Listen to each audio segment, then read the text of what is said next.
No coração do Brasil, a ponte Juscelino Kubitschek de Oliveira, com seus 533 metros de extensão, era mais do que uma estrutura de concreto e aço. Era um símbolo de inovação e engenharia moderna.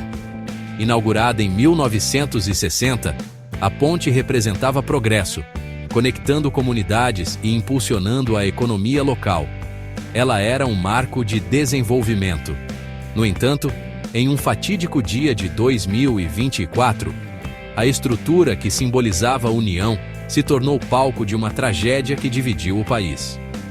O colapso foi inesperado e devastador.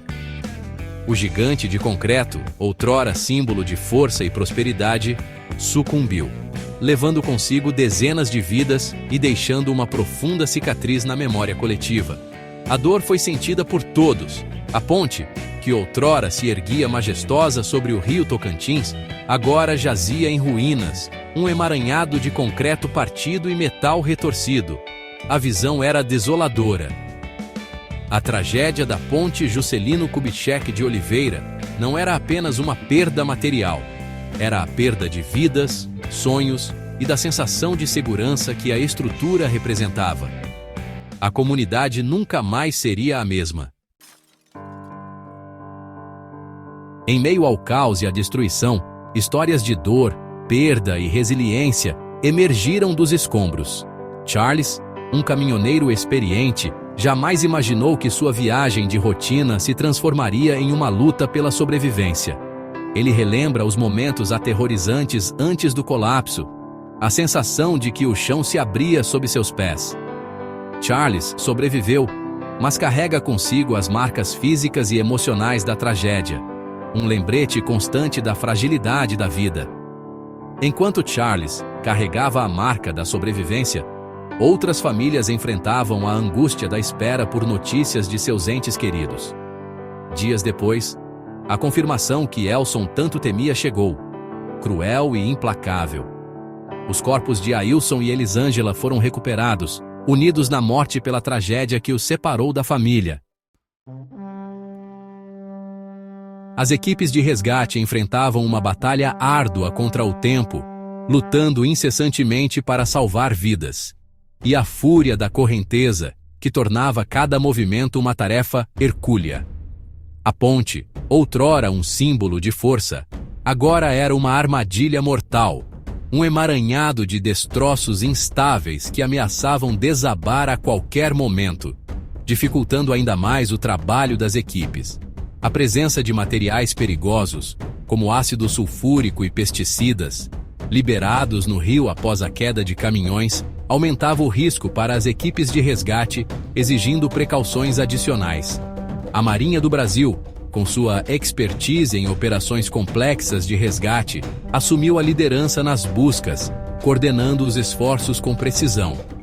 Mergulhadores, desafiando a correnteza e a visibilidade limitada, vasculhavam o fundo do rio, conscientes do perigo que os cercava, mas determinados a encontrar sobreviventes.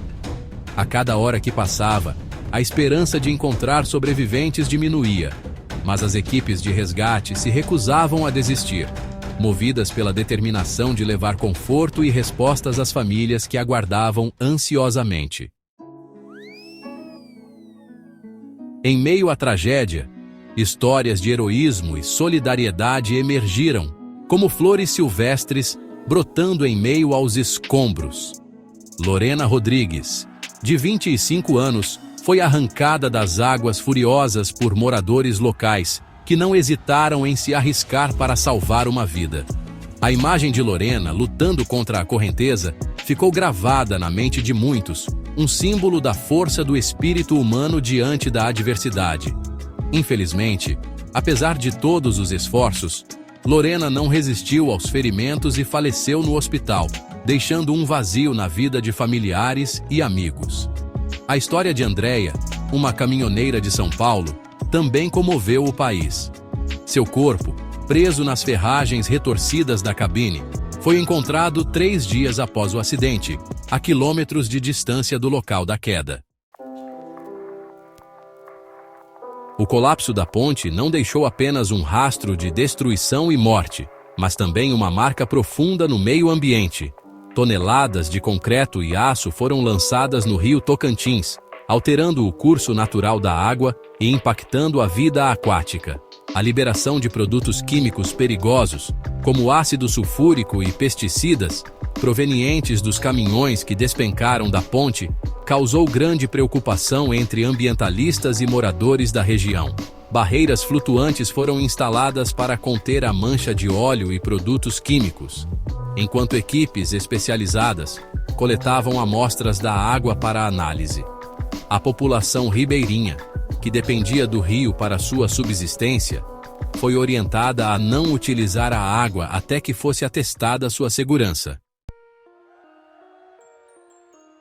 Diante da comoção nacional causada pela tragédia, o governo federal anunciou medidas emergenciais para lidar com as consequências do desastre. Fundos foram liberados para auxiliar as famílias das vítimas, custear as operações de resgate e iniciar a reconstrução da ponte. Uma investigação rigorosa foi aberta para apurar as causas do colapso e punir os responsáveis, caso fosse comprovada negligência ou corrupção. O ministro dos Transportes, em pronunciamento oficial, reconheceu a necessidade de investimentos urgentes em infraestrutura e anunciou um Plano Nacional de Recuperação de Pontes e Viadutos em estado crítico. A tragédia da ponte Juscelino Kubitschek de Oliveira, embora marcada pela dor e pela perda, serviu como um alerta para a necessidade de se priorizar a segurança e a manutenção preventiva, evitando que tragédias anunciadas se repetissem. A tragédia da ponte Juscelino Kubitschek de Oliveira, embora dolorosa, precisa servir como um ponto de inflexão na maneira como o Brasil lida com a segurança de sua infraestrutura. Este evento trágico deve ser um alerta para todos nós. É preciso romper com o ciclo de negligência, descaso e reatividade, que transforma pontes, viadutos e estradas em potenciais cenários de tragédias anunciadas. Investir em manutenção preventiva é essencial. Adotar rigorosos padrões de segurança nas obras públicas e garantir que todas as normas sejam seguidas à risca, combater a corrupção que desvia recursos essenciais que deveriam ser usados para a segurança e priorizar a vida acima de interesses políticos e econômicos são medidas urgentes que não podem ser adiadas. A segurança deve ser a prioridade máxima. A memória das vítimas da ponte Juscelino Kubitschek de Oliveira exige que a lição seja aprendida e que nunca seja esquecida, e que medidas efetivas sejam tomadas para que tragédias como essa não voltem a se repetir. A prevenção é a chave para o futuro. Afinal, a vida, assim como a estrutura de uma ponte, é feita de conexões que, se negligenciadas, podem se romper a qualquer momento. Devemos cuidar dessas conexões com a máxima atenção.